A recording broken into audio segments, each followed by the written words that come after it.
শ্রাবণধারা যখন ঝরতে থাকে মনে হয় সেনাবাহিনীর কোনো একটা দল মুহুর্মুহুর গুলি করছে, এমন একটা অবস্থা। যেমন তার শব্দ তেমন তার মানে পড়ার গতি। তো এরকম বৃষ্টি হওয়ার পর বৃষ্টি বিধৌত যে পরিবেশটা তৈরি হয় সেটা কিন্তু অনেক নির্মল, অনেক স্নিগ্ধ আর অনেক আবেগীয় বটে। আমার বাগানে দাঁড়িয়ে আমি যখন এই পরিবেশটা উপভোগ করি তখন কী যে এক প্রশান্তি অনুভব করি সেটা কাউকে বলে বোঝানো যাবে না।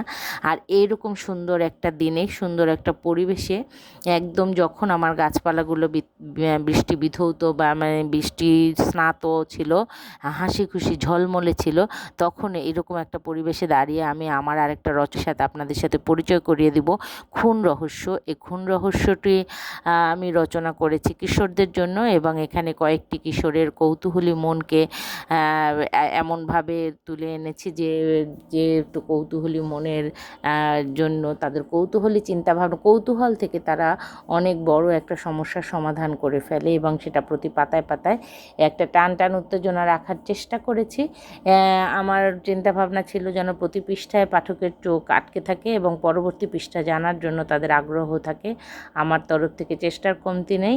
তবে যতগুলো রিভিউ পেয়েছি আলহামদুলিল্লাহ ভালো পেয়েছি এবং সুপারিশ পেয়েছি। পরবর্তীতে যেন আমি এরকম বই আরও বাজারে আনি, সেইটার সুপারিশ পাওয়াতে আমার মনটা অনেক ভরে গেল, মনটা অনেক আরও বেশি সাহসী হয়ে উঠল।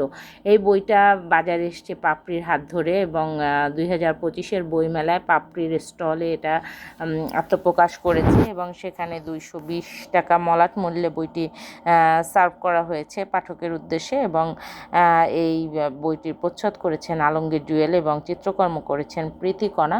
আর আমি বইটিকে উৎসর্গ করেছি আমার আদরের ছোট ভাই গোলাম মাহমুদুল আফতাবকে। এই বইটি বাজারে আসার পর আমার কিন্তু লেখক সত্তা হিসাবে আরেকটি মানে আরেক ধরনের সাহসের মাত্রা যোগ হলো। সেটা হলো থ্রিলার লেখার যে একটা ভয় আমার মধ্যে কাজ করছিল, সেটা কিন্তু আমি কি বলবো, মানে যতটুকু প্রশংসা পেয়েছি আমার সাহসটা বেড়েছে। আমি চেষ্টা করব আগামীতে এই ধারায় লিখতে এবং এই ধারাটাকে অব্যাহত রাখতে। যদি পাঠক পছন্দ করে আপনারা দোয়া করবেন আমি যেন পাঠক প্রিয়তা পেতে পারি, এবং আমার প্রতিটি রচনা প্রতিটি লেখায় যেন পাঠকের মন এবং আকৃষ্ট করতে পারি, তাদের মন মগজকে মননকে তাদের স্পর্শ করতে পারি। সেই দোয়া করবেন। এবং আজকে আমার এরকম স্নিগ্ধ পরিবেশে আমার নিজের বাগানে দাঁড়িয়ে আপনাদের সাথে এই বইটিকে পরিচয় করিয়ে দিতে পারে আমি অনেক আবেগ আপ্লুত।